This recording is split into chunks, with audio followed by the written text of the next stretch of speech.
A paz do Senhor, meu querido, minha querida, que Deus abençoe grandemente a sua vida. Eu sou o pastor Ricardo José, servo do Senhor Jesus, e eu agradeço você por ter clicado neste vídeo. E eu convido você a ficar até o final para que você receba uma bênção da parte de Deus. O objetivo deste canal é levar sempre uma mensagem do trono de Deus para a sua vida, uma palavra da Bíblia Sagrada, porque nós acreditamos que a Bíblia é o nosso livro de regra de vida e prática, para que possamos ter um melhor entendimento, uma melhor compreensão dos planos de Deus, o Criador, o Eterno, aquele que era e que é, sabe, para cada um de nós. Peço que você já deixe o seu like, porque você vai ajudar este canal a levar esta mensagem para outras pessoas, que você também pode estar compartilhando com seus amigos, com seus familiares, né? Todas as manhãs nós temos a oração da manhã falando com Deus. Por isso, é importante você se inscrever em nosso canal e também você ativar o sino da notificação para que você seja notificado todas as vezes que postarmos um vídeo. Muito bem, meus queridos, diante de tudo isso eu agradeço você e que você possa receber do Senhor esta graça. Nós vamos falar sobre o nosso Deus. Uma vez perguntaram para mim quem era Deus, e isso gerou em mim não dúvida, mas uma necessidade de informar aquilo que eu já acredito para os irmãos, porque Deus, ele é a fonte de toda a criação. Deus, ele é o princípio, o meio e o fim de tudo que ele criou. Então eu não tenho dúvida, mas é necessário que nós venhamos a estar falando para os irmãos quem é esse Deus maravilhoso, quem é esse Deus poderoso, quem é esse Deus que cura, que sara, que liberta, que transforma, que faz do invisível visível, aquele que gera vida aonde não há vida, aquele que traz à existência tudo aquilo que está no seu coração, no coração de Deus, que é a vida. Por isso, meu querido, Deus, ele é poderoso. Então, meus queridos, Deus é único e incomparável. Não há nada que se compare ao nosso Deus. Por mais que se tente mensurar, a grandeza e a excelência do Senhor, sempre vai ser impossível termos uma percepção completa de quem Ele é. Por mais que tentamos descrevê-lo, por mais que tentamos, encontrar palavras, encontrar expressões que possam definir quem é Deus, tudo sempre será muito menor do fato de quem Deus é, do que Deus pode, do que Deus faz, porque Ele é grande. A própria palavra diz que Deus é eterno. Então, eternidade é algo que nem eu, nem você conseguimos compreender o que significa esta palavra eternidade. Temos a ideia de algo que não se acaba, mas ao mesmo tempo é algo que não tem começo, ou seja, eterno, não tem começo, não tem meio, não tem fim, é uma coisa eterna. É algo que eu e você só vamos ter esta noção quando estivermos lá na presença do Senhor. Então, nenhuma construção humana descoberta ou atos de bondade podem ser equiparados ao amor e perfeição de Deus. Nada que possamos fazer, nada que possamos descobrir, nada que possamos elaborar, tudo que fazemos, por mais belo e admirável que seja, não se compara a Deus. O profeta Isaías, em seu livro, ele mesmo faz uma pergunta. Isaías capítulo 40, versículo 25, fala assim: com quem vocês me compararão? Quem se assemelha a mim? Então, esta pergunta Deus faz, né, para o profeta e faz para mim e faz para você. E esta pergunta, ela nos leva a uma concepção de que não tem comparação para Deus. Não tem nada que possa se semelhar a Ele. Porque, meu querido, Deus, Ele é a fonte da criação. Ele é a própria vida. Ele é a própria vida. E ninguém tem uma resposta mais acertada. Ninguém conseguirá responder. Por mais que se compare a santidade, por mais que se compare a justiça, por mais que se compare o poder de Deus, né, ninguém consegue entender, ninguém consegue mensurar tudo isso. Olha só o que é que diz lá no Salmo 86, versículo 8. Não há outro igual na terra ou nos céus. Não existe outro ser, nenhum outro Deus que se compara ao Senhor.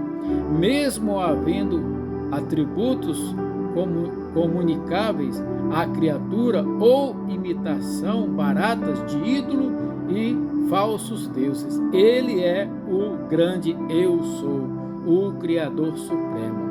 Que coisa linda, né? Salmos 86, versículo 8. Então, meu querido, Deus, Ele é poder, Ele é autoridade, Deus é tudo. Eu creio nesse Deus poderoso. Agora, o que se compara, né? Como a Bíblia compara a Deus? Né? Mas por que a Bíblia faz comparações ou analogias a Deus? Isso acontece como recurso expressivo, né? Como metáforas, como alegorias, como didático. Então, figuras, né, são figuras, os autores humanos, para demonstrar ou ensinar ao leitor algumas características de Deus. Então, como aqui a Bíblia define Deus, o que Deus é, né? Então, a Bíblia usa de alegorias, a Bíblia usa de metáforas para que possamos compreender algumas características de Deus. Vamos ver alguns exemplos, né? Por exemplo, lá em Deuteronômio, no capítulo 4, versículo 24, e também no livro, na carta aos Hebreus 12, carta aos Hebreus 12, 29, fala assim, que Deus é um fogo consumidor. Então, Ele é fogo consumidor. Deus, Ele é aquele que consome todo o mal. Ele consome todo o mal, né? Deus, Ele elimina, né, através desse fogo. E esse fogo, ele serve tanto para eliminar o mal, como para purificar e transformar, né, tudo, o homem e a mulher. Por exemplo, assim, quando nós pedimos que o fogo do Senhor nos queime, é para que haja uma transformação. Note que o fogo, ele é algo que ele transforma matérias, ele transforma o aço, ele transforma o ouro, ele transforma tudo. A palha, ele queima e se transforma em cinza. Então o fogo, ele é um instrumento de transformação. Por isso que Deus é comparado como fogo consumidor, porque Deus, ele pega algo que é desprezível ou mal e transforma em algo bom. Deus, ele tem esse poder, porque ele é Deus, ele faz o que ele quer, como ele quer, do jeito que ele quer.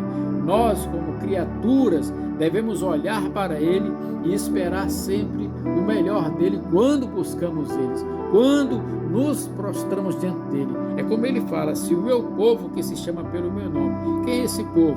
A nação de Israel. E depois disso, a igreja do Senhor, porque Jesus veio e através de Jesus, todos quantos o receberam, os que creem no seu nome, deu-lhes o poder de se tornar filho de Deus, né?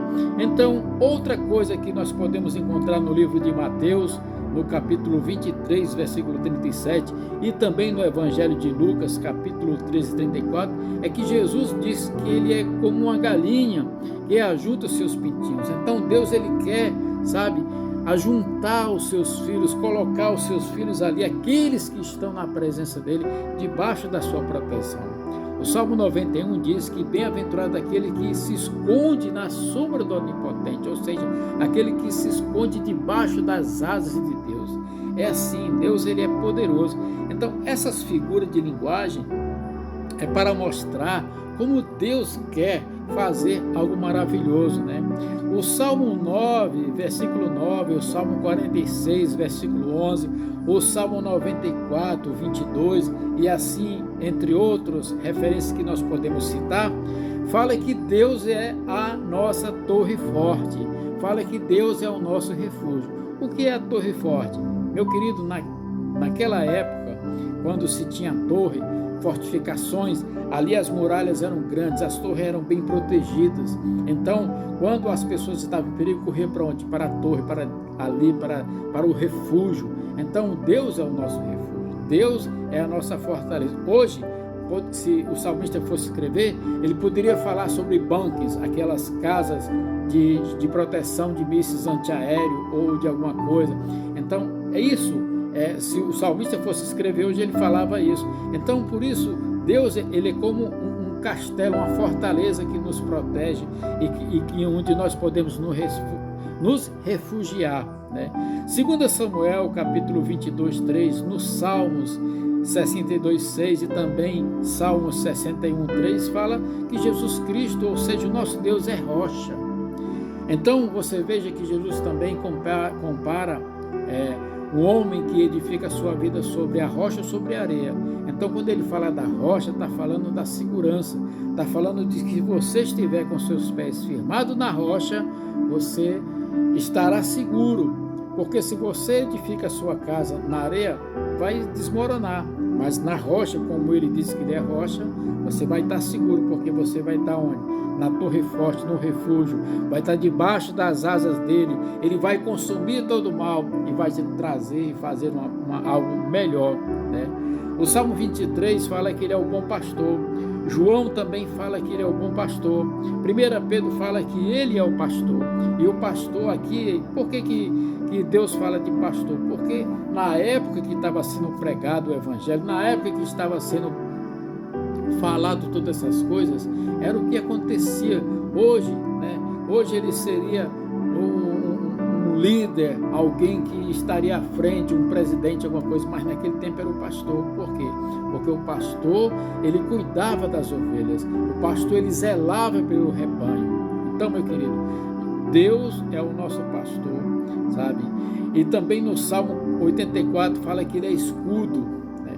Provérbios diz que ele é escudo. 2 Samuel 22, 31 fala que ele é escudo. O que é escudo? Escudo é aquela barreira de defesa. Então Deus é o nosso escudo. Quando nós estamos escondidos em Deus, pode vir o que vier, porque ele é o nosso escudo, é a nossa fortaleza. Então Deus é poderoso, Deus é grande e ele é o sol.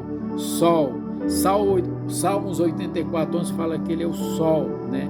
Isaías também no capítulo 60, 19, 20 fala que Deus é o sol porque ilumina, mostra o caminho. Deus, ele é poderoso. O sol representa a luz, a claridade, o entendimento, a sabedoria, porque quando você tem tudo iluminado, você sabe para onde você vai caminhar, você pode correr à vontade, você vai na segurança, porque você está olhando e está sabendo onde você está pisando. Então Deus é o nosso sol, ele é o nosso escudo, ele é o nosso pastor que nos guia, que nos guarda, ele é a nossa rocha, onde possamos firmar a nossa vida, ele é a torre forte, onde podemos nos abrigar, é o nosso refúgio, é ele quem nos ajunta debaixo, é ele que nos chama. Lembra-se, Jesus falou assim: ei, não foram vocês que me escolheram, pelo contrário, eu vos escolhi a vós outros. Agora isso é um segredo, um mistério, algo poderoso, e eu quero te entregar para que você possa entender, porque muitas pessoas falam assim: ah, mas Deus rejeita as pessoas. Deus não rejeita ninguém. Deus não rejeita ninguém. Deus, ele chama todos. A palavra fala que muitos são chamados, poucos escolhidos. Jesus fala: não foi vós que me escolheste, mas eu vos escolhi a vós outros. A palavra diz que Deus conhece cada um de nós desde o ventre da nossa mãe. Isso é uma grande verdade. Porque se ele chama as estrelas, cada uma delas pelo seu próprio nome, e se você contemplar o céu, você vai ver que tem muitas estrelas, muitas estrelas.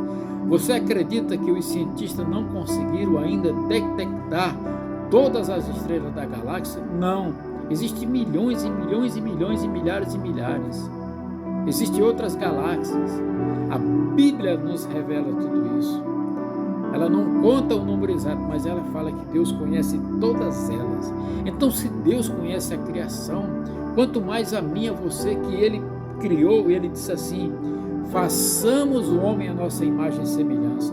Nós temos uma característica de Deus dentro de nós. Por isso que Deus tem cuidado de mim, tem cuidado de você. E por isso que Deus, por mais que nós tentamos, expressar, descrever, analisar, não vamos encontrar. Por quê, meu querido? Porque Ele é eterno, Ele é soberano, Ele é poderoso, é Ele quem cura, é Ele quem sara, é Ele quem liberta, é Ele quem firma o passo do homem que está com Ele. E sabe por que Ele escolhe? Porque Deus, Ele olha o coração de cada um de nós, o meu, o seu, Ele conhece o coração. Esse é o que Deus anda procurando, esse é o que Deus anda escolhendo, os verdadeiros adoradores. Esses é que são chamados e escolhidos, os verdadeiros adoradores que adoram o Pai em espírito e em verdade. Quando você se converte, quando eu me converto ao Senhor, quando eu me prostro na presença do Senhor, quando eu confesso o meu Senhor, quando eu reconheço a minha necessidade de Deus, eu estou adorando, eu estou diante dele. Isso acontece comigo, isso acontece com você, isso acontece com todos. Por isso ele diz: não foi você que me escolheu, mas eu que escolhi você.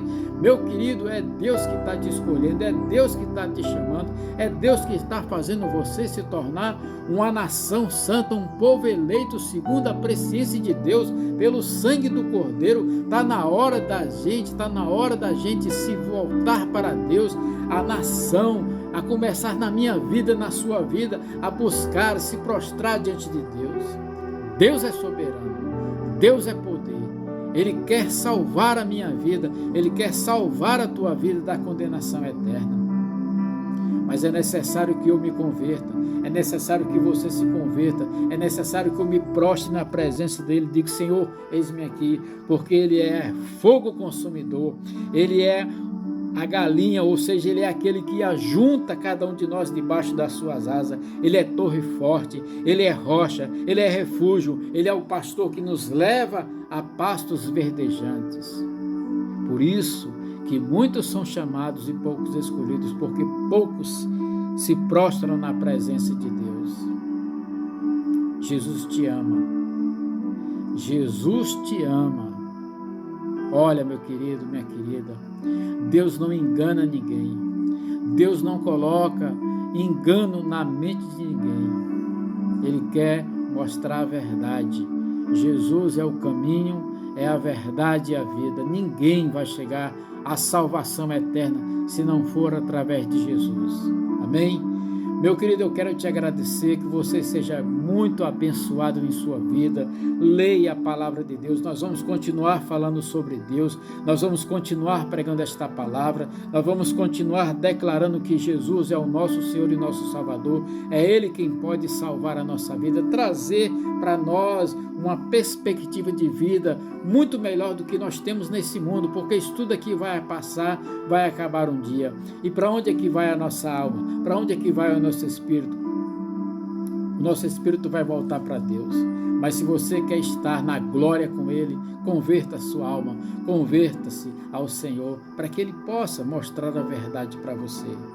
Não se iluda com as fanfarras deste mundo, não se iluda com os prazeres passageiros deste mundo, não se iluda com esses momentos de felicidades que o álcool, que a droga, ou que qualquer outra coisa possa lhe proporcionar. Não se iluda, porque você é algo especial, você é muito melhor, você é muito maior do que isso que está acontecendo à sua volta. Por isso, entrega o teu caminho ao Senhor, confia nele e você vai ver que tudo Ele vai fazer na sua vida. Amém, meu querido? Fica na paz. Olha, deixa o seu like aí no nosso vídeo aí, compartilha para outras pessoas, se inscreva se você ainda não for inscrito em nosso canal, sabe? E Vamos orar, vamos batalhar para que o Senhor possa abençoar a nossa vida, a minha vida, a sua vida. Amém? Meu querido, fica na paz, que Deus possa abençoar grandemente a você. Um beijo no teu coração.